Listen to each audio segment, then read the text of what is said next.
So point number 7 is team chemistry.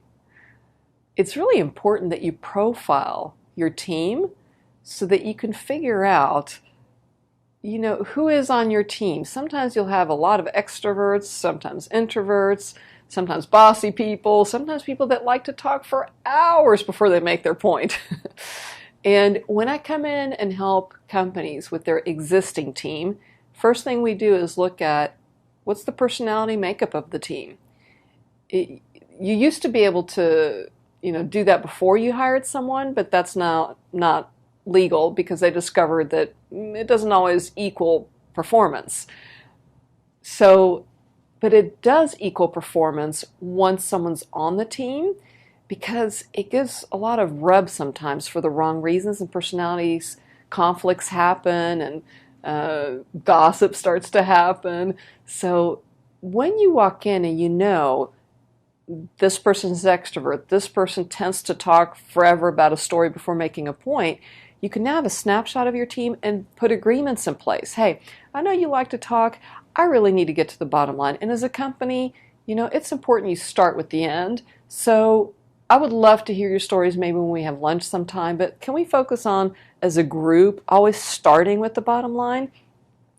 And I won't take it personal anymore when you walk in and don't smile at me and don't say hello, because I know you need your time to first get settled and get going with whatever you have going on in your head of all your to-dos, and then later on we'll talk.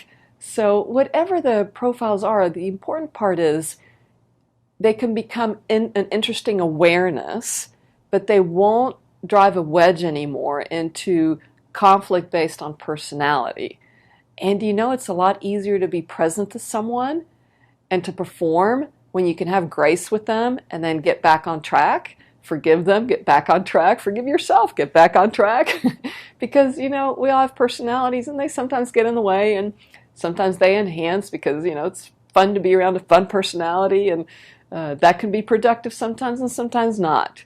So again, it's really important to profile your team, and then going forward when you hire people, it'll be a lot easier to bring them onto your team, and you'll eliminate the amount of conflict at the beginning strictly based on personality. There's a free website called humanmetrics.com, and then you'll see a bunch of tests. So you want to take the assessment called the Jung typology, Jung, and it only takes 10 minutes, and it's free.